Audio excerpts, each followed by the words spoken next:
Welcome to the Spin Wiz Comic Show. Whoa. From Raleigh, North Carolina. Join us for exclusive interviews with the publishers bringing you the newest titles in indie comics, webcomics, movies, and more. No way. And now, here's your host, Jeff Palumbo. Ladies and gentlemen, welcome to the show. How are you? Good evening.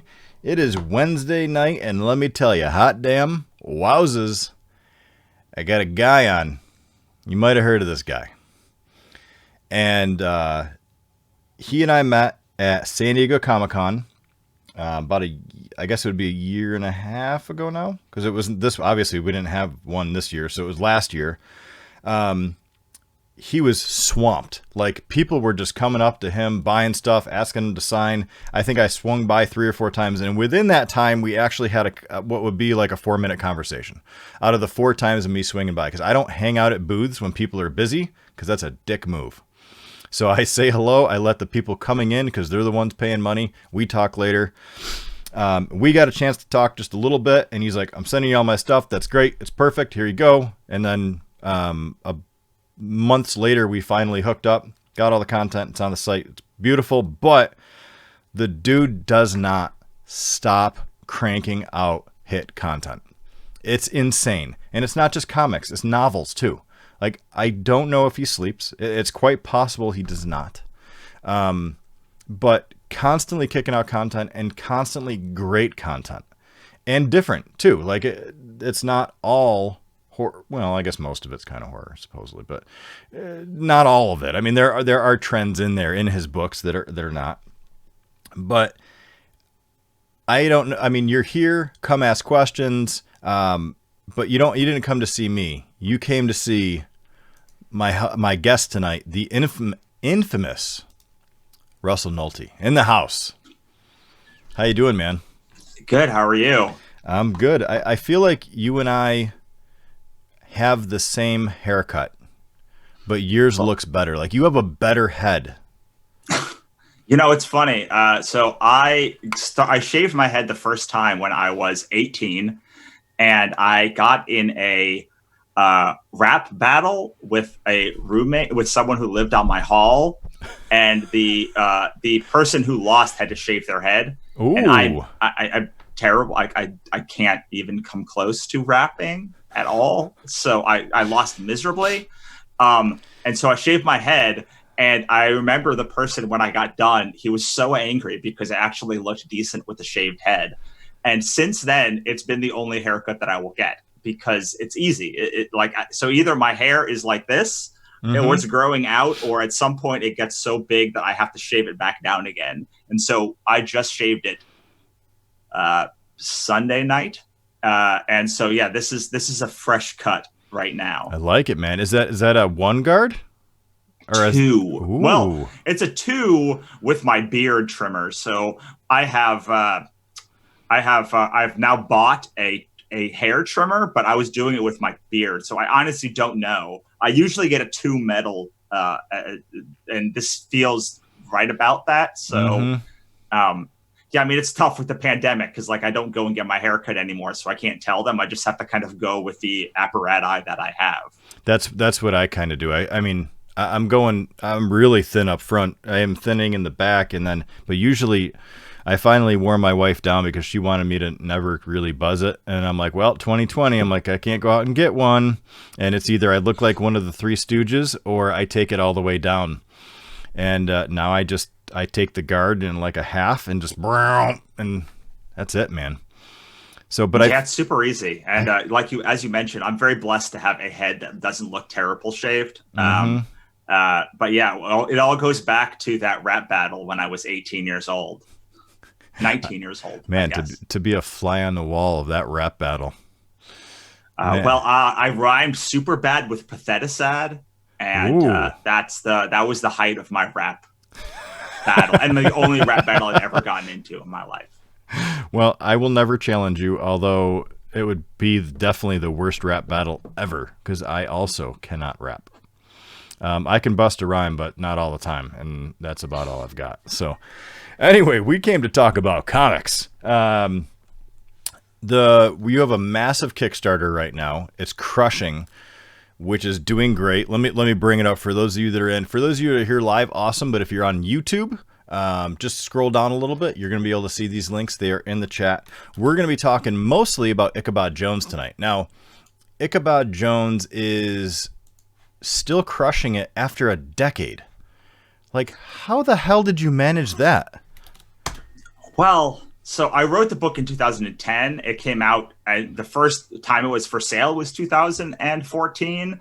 And I honestly don't know. Like, I don't think that it was a huge hit when it came out. It had made about $5,000 on Kickstarter, which certainly is good, but it's not burning up any chart. And I brought it to shows, and it sold okay. It was never a best-selling title. Even though it was super weird. Like, it's a super weird book. A lot of people say horror, but like really it's dark fantasy, which is basically fantasy with horror elements in it. It was just such an odd book but like, aside from the first year that I had it, it was never the best-selling book at my table. Katrina Hates the Dead had always been the best-selling book at my table. And then Pixie Dust, and then Cthulhu is Hard to Spell. It wasn't until its 7th printing, when we had basically this cover, but it was slightly different, that it really started selling super well. Now, I don't know if it was because people just found it suddenly, or because of the Cthulhu is Hard to Spell Kickstarter that it started selling really well, or what. But it just like took off and became our equal to Katrina as one of our best-selling titles. And it was really a testament to that like cover design matters, B, that like if you keep a book around long enough and let it find its fan base, that like it could still take off at some point.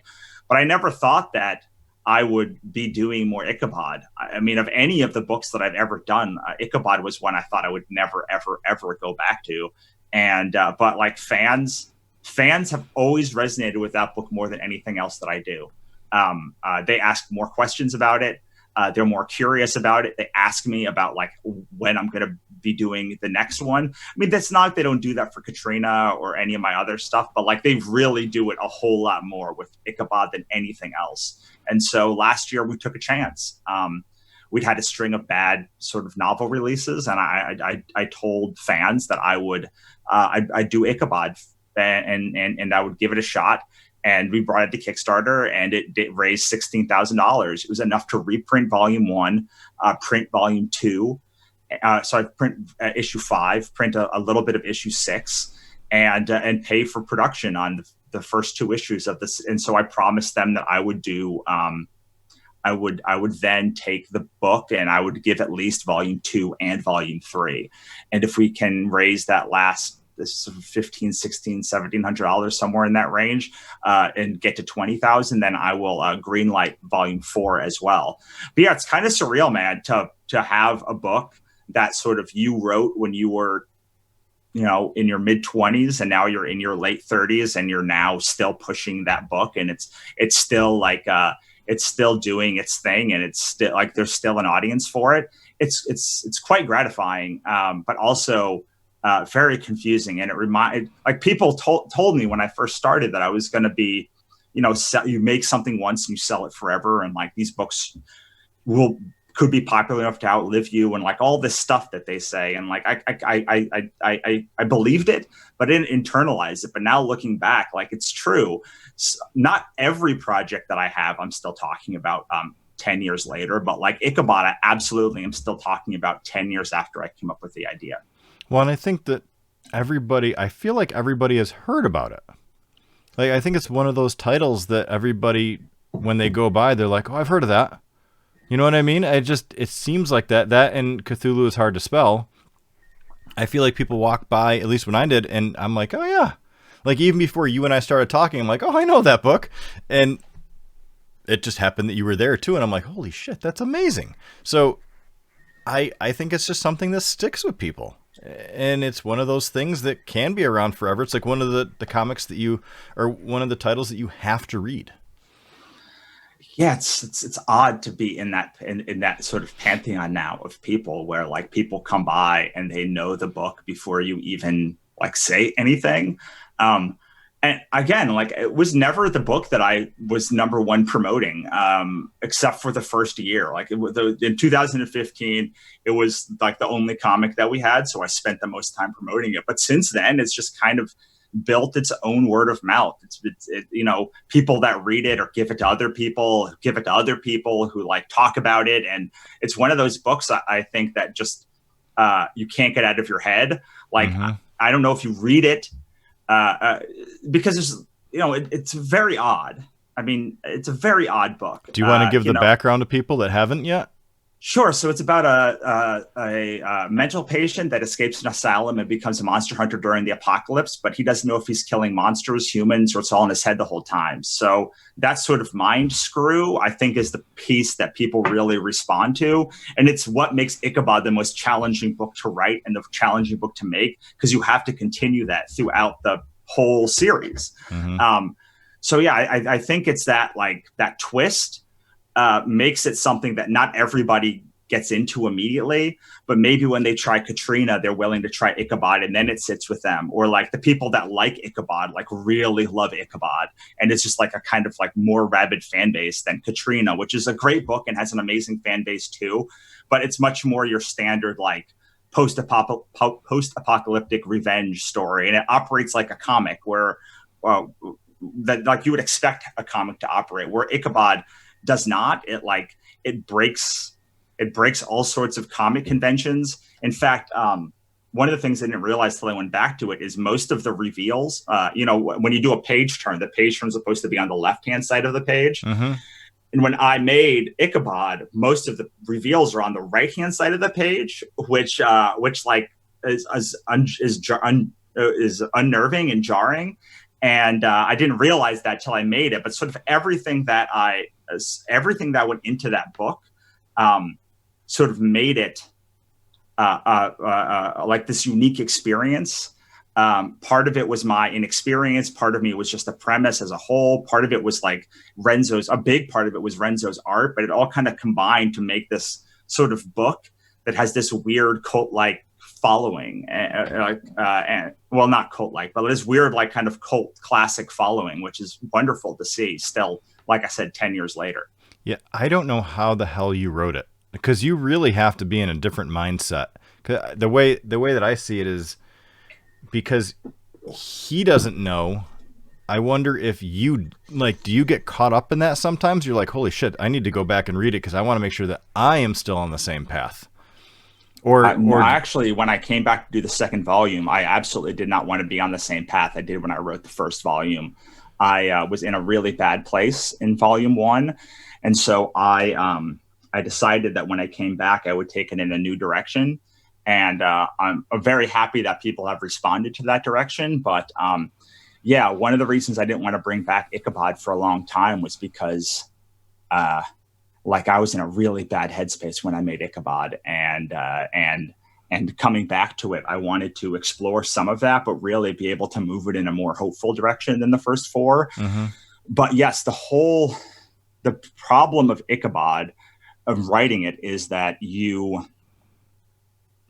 have to keep all three potential storylines going at the same time, which becomes harder with every issue, because it's hard to get people to embrace characters that might not be real.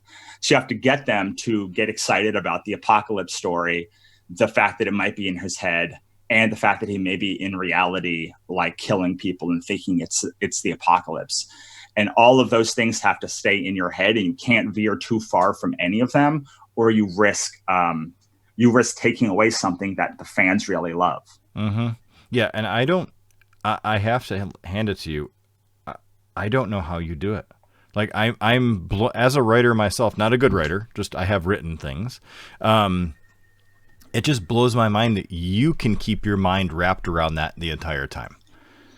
I mean, it's really hard. What ends up happening is yeah. I usually spend about 9 months thinking about what the next story is going to be and where I want the story to end up.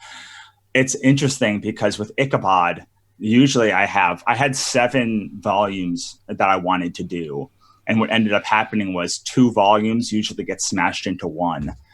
So I've learned that for every 80 pages of Ichabod's story, there's usually about 160 pages of like story. And it then just has to move at this like frenetic pace. But I actually have documents about how many splash pages we have per issue, how we get into monster reveals, when a monster gets revealed per issue. Like there's all of this very fine detail, how much I can talk about the other timelines each issue, how I can deal with the time jumps or the fact that he's like suddenly appears to be in like other places or in other times, like all of that. And the answer has to be satisfying to the reader while still answering new questions, because I don't want to live in a world where like I'm just stringing the reader along.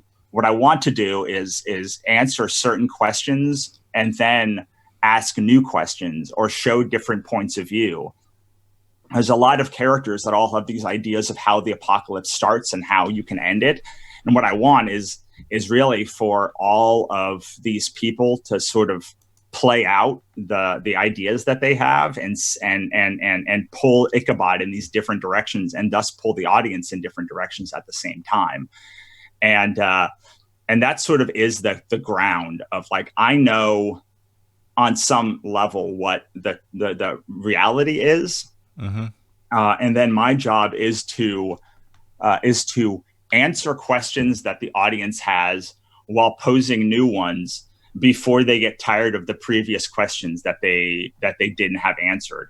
But a lot of times the questions that they get answered are answered by like one person. And so it might not be a satisfying answer. It might not even be a true answer. It just happens to be the answer that person has at that time. And on some level, it satisfies the curiosity, because you assume that like, because a character is saying it, that it must be true. But like, I never make that assumption. And so it leads to a lot of really interesting ways to develop story, because like a lot of my, to go to Katrina, for instance, a lot of people get on me because they consider that a blasphemous book, and that like I talk about like how God basically how the devil like tricked God and all these things. But when you read it, you sort of, if you read it closely, you see that like Katrina has her opinion, and her opinion is a very human opinion of like what happened. And then you have Thomas's opinion, who is the demon, and he's telling Katrina like what really happened, but he's also a demon. So like, who knows if he's telling the truth or not? Right. And then you have all of these characters who are giving their ideas and all the way down the line, angels and demons and gods, and all of these people are telling sort of what happened. But meanwhile, I'm sitting here talking to people and trying to convince them, or trying to tell them that like, just because somebody in a story tells you what the truth is does not mean that's actually the truth. That doesn't even so yeah. I mean, I hope that comes across, because like that's really what I leaned into in volume 2 and volume 3, and even I've written volume 4 and I've sent it to Renzo, but I haven't officially started him on it yet, because we're not quite at the 20,000 that we would need to commission that. But it's on one hand freeing, because you know that everyone who you meet will have an idea of like why the apocalypse started and how to end it. But you also know that like those people are probably not only have part of the story. Right. And we were talking about before, off camera, that like that's almost always true with everybody. Is everyone only has part of the story, but because they are older or because they are more experienced, we take it that they have the entire story. Well, what they probably have is a very good sense of one part of the story, but it's not the whole story unless you speak to more and more and more people. And I wanted to bring some of that complexity to Ichabod while still giving this sort of fun, exciting ride to people. And I mean, I think I do that. Like, I try to have a monster fight every episode, every issue. I try to like have some nice snarky dialogue every issue and some like action and adventure. And then I also try to like weave this other story for people as they are watching. And I don't know, that's sort of what I think is the Matt's secret sauce of Ichabod, is this like, hey, there's a ton of action, but like, and you've got to probably read it 2 or 3 times to realize there's these other undercurrent threads. But your brain, when you read it the first time, is like, wow, that was really interesting. I'm not quite sure why it was interesting, because it was like a lot of just like bang, bang action. Yep. But it's like, quick. and I feel like you have to go back then and read it again, and you catch all of these things. Like, you catch the redemption arc at the end of the first volume, and the second volume, and the relationship between the old voice in Ichabod's head and the new voice in Ichabod's head, and all of these things are meant to sort of layer on top of each other. But then the story itself can be read very easily and quickly. I would say so. And we have some people jumping in. MJ Massey saying it's always great to hear from Russell. And then Joanne McLaughlin, I'm hoping I'm saying that, Joanne. I apologize. Giving you 3 hearts and two rock fingers. Awesome. They are wonderful. I love them both. See? I mean, MJ was a contributor in the Monsters and Other Scary Shit anthology. Oh, heck yeah. Nope, sorry. The first Cthulhu is Hard to Spell anthology. Even better. MJ, well done. Thank you for doing that. And Joe introduced me to my manager. Oh, really? At the time, yeah. Well, welcome, Joe, and welcome, MJ. Hang out. We're having a good discussion. So with the Kickstarter, and then we'll get into some, just to where people can find it. You've already broken into, you've already hit your goal, and that was for volume 2, right? And now Correct.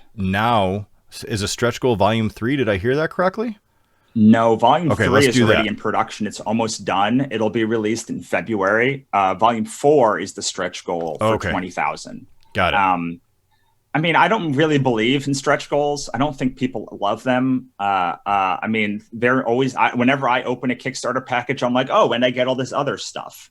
What I want, but I think that a very good stretch goal is like, I will keep giving you more of this book if like we hit this goal. Because that's what I want. Like, I want the book to look nicer, or I want you to just keep making more of it. So the stretch goal is you get a bookmark and we unlock volume 4. And it's really because $20,000 is what it costs to make the book. Yeah.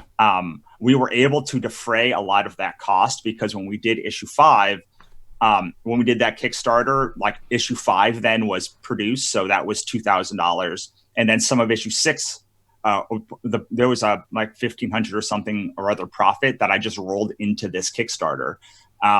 So it allowed us to drop the goal from like $21,000 about to $17,000. But like it really cost $20,000 to do that issue.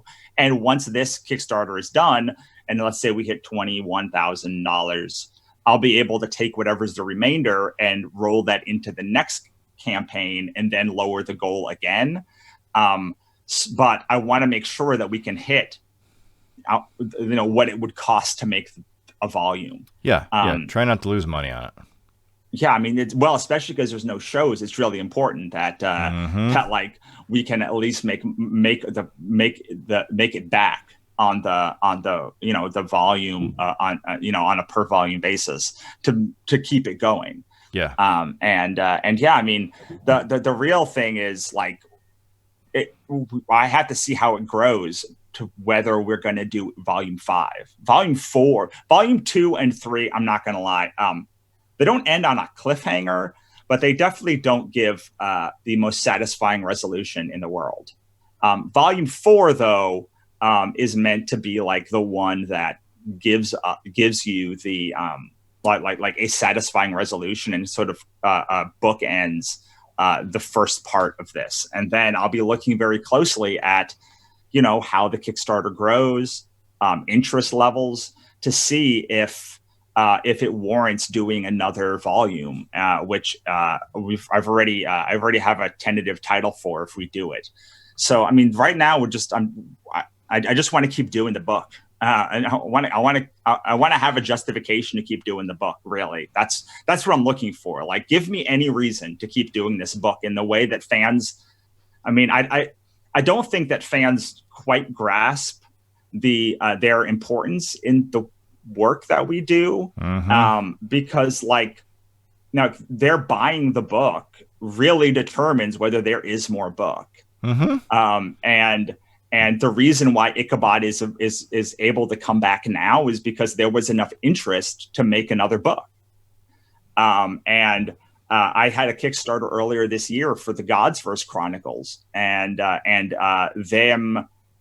us raising nearly 10 grand for those 4 books is the reason why the God's First Chronicles is going to have another launch, and hopefully another launch after that. Because like it really is dependent on the fans, you know, when they show us that, there's a reason why we make these specific projects, right, Jeff? Like normally, I mean, out of every project that exists, like I made these ones, and so I have a vested interest in these projects. Like clearly, just by the fact that they're being made, I have a vested interest. I have things that like deep down are my desire to tell this story and to tell this specific story about a man who has been cast off from society, redeeming himself and becoming the hero that like he always wanted to be. Villain made good. Like all of these themes that I'm exploring in Ichabod, like they mean a lot to me. And the fact that this project is being made, just by the fact that I chose this specific project and not one of the other thousands of projects I could have made, means that there's something special there. And then it's up to the fans to tell us that like it's special to them too, and that they're willing to invest in the project. Yep. I always go to Kickstarter having fully done the volume, and then and then just hoping that people love the book as much as I love it, and looking for the reasons as to why I should continue past the next volume of this book. So yeah. Well, so far that seems to be working for you amazingly, and that you're striking gold with things that people want. There's other people that will push titles like crazy, wanting to get them done, and they just don't quit when they're like, listen, people aren't buying it. Doesn't mean it's bad. It just means you probably shouldn't do another one. And you're using what I would consider just market data to say, hey, we sold a bunch and we should continue that because people are going to buy it. Like, wow, revolutionary. I mean, have you had any that you're just like, oh God, I wish this worked, it didn't, and you had to dump it? Absolutely. I've done had a book called Paradise that had one issue that just didn't seem to work. It didn't fit with how I wanted to write. I had a book called Wannabes. That's the namesake of my company, Wannabe Press, the 8 pages. I've had several books that came out and barely broke even or didn't break even for like years. My career is littered with like, these are all of the books that I've done, or like a large selection of them. And many of them will not be something that I'm probably looked at the end of my career as sort of like the retrospective. But you need to have those, like the hits pay for me to be able to just break even on books that I really care about or I'm trying to test out, and to find the next hit that might exist in the marketplace, and work with artists that are, I don't tend to work with artists that you would find at Marvel or DC. They're wonderful artists, but they're just like, that's not the style that I have. So like, I'm always looking for like these cool indie styles, and the ability for Ichabod and Cthulhu and the books that are big hits for us allow me to like take these chances and try to like raise up new artists and try new styles and see if they work, people thought that the fact that I was doing like sort of a cartoonish book for Pixie Dust, and that I was doing it in a square format instead of a standard comic format, was crazy. But it ended up being still our most successful graphic novel on Kickstarter. It raised $25,000 from 672 backers. So being able to sort of push the boundaries is what I think Kickstarter is for. But, I'm very blessed that my fans are in for the, I'm going to push weird boundaries thing, but still give you a satisfying story, which is really what it comes down to. People always tell me that they were going to go to bed, and then something happened and it made them keep reading. And at the end of the day, it comes down to the work itself. And I'm very blessed that my work resonates with enough people that I've been able to do this now for 5 years off the backs of things like Katrina and Ichabod and Cthulhu and the God's Verse Chronicles as a whole. It's pretty incredible to look behind me and just see all of these books sitting there and seeing Ichabod at the top and knowing that now there's going to be another Ichabod and another one after that and likely another one after that and hopefully many more to come. I think you will. So, and that brings me to what I have on our site. So obviously we're partners with Spinwiz Comics. We have Cthulhu is Hard to Spell, 5 issues of Ichabod Jones, 6 issues of Katrina, Monsters and Other Scary Shit, which everybody should read, and Pixie Dust. And I need to get you the second volume of Cthulhu is Hard to Spell too. Oh yeah. Now that I'm thinking about it. I was like, right before we got on air, I was like, wait, did I give you the second volume? And I realized I hadn't. So I owe you that. That's all right. And so I'm going to drop that link in here. Again, if you're on YouTube, just scroll below. The Kickstarter link is there. His work on Spinwiz will be there. Now, issue number 1, not volume 1, issue number 1 of Ichabod Jones is free on Spinwiz right now to read. And all we ask is this. If you like it, buy it. If you like it even more, go to the Kickstarter and kick it. That's what it's there for. So here's the real thing about the Kickstarter. The Kickstarter tells me what I should be doing a year from now. So the books are wonderful because the books that we do with Spinwiz is they help keep the lights on. But the Kickstarters are really what we do to see what we should be doing the next year. Should we be spending the next year of our life on Ichabod? Should we move it to another project or a different project after that? And having the so if you really love, I know some people will only buy books that are done, that are available on a table at a convention or on a website. But the people who back on the Kickstarter are the people who are really telling us what books to make, because by the time the books come out to Spinwiz, the 5, 6, 7, and 8 will come to Spinwiz, probably the beginning of 2021, and we'll already be well into production on volume 4 of Ichabod by then, or not on volume 4 and onto something else, some other project. So if you want to really help set the slate of what Wannabe Press does, or any publisher, because any publisher, when they're looking at the pre-order numbers to judge sort of how successful the book's going to be, and do pre-orders and decide a lot of times what happens with the next volume of that book. Is it going to come out? Is it not going to come out? So a lot of people sort of discount pre-order periods, but they're often the most important period to show somebody where you want their efforts to be spent. Yeah, 100%. So if you like it, back it, and tell Russell, hey, we want more of this. That's really what he's saying. And that's the best way. And he will keep cranking out content until his fingers no longer work. But even by that time, he'll just start talking to somebody else and they'll start typing it in. So you're never going anywhere. So and MJ coming back and saying it was all thanks to Russell. He knows how to bring a great people together. And I agree. The books are ridiculous. So we're going to wrap it up because we are cranking through all sorts of stuff. There anything else you want to talk about before we kind of take off and go into our part 2 and part 3 of jobs for tonight? No, I think that's it. We pretty much covered Ichabod. If you don't like going into the links, you can go to just russellnohelty.com/Ichabod Volume 2. You can go to russellnohelty.com and see all of the books that we've done. You could go to Goodreads and see the dozens of great reviews for Ichabod Volume 1. You know, and you could probably, and you can type in Ichabod Jones Volume 1 or just Ichabod Jones Monster Hunter plus review and see a whole bunch of, you know, we've been, the nice thing about having a property that's been out for so many years is that there's been a lot of love over the years for those books.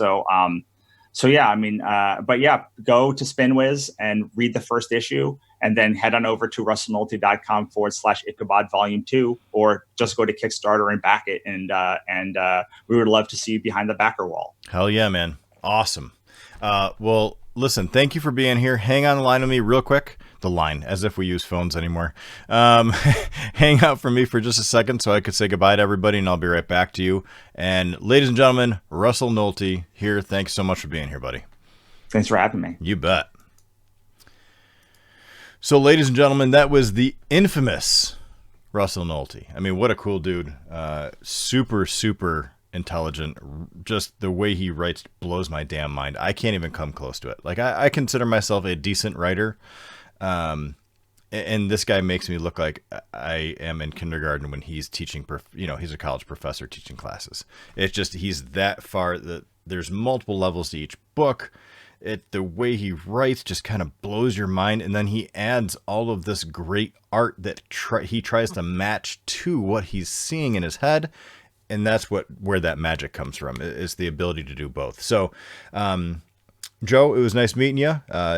Thank you, Russell, for giving us Outcast more quality reads. We're all in it together, Joe, for sure. So thank you all for being here. Much appreciated.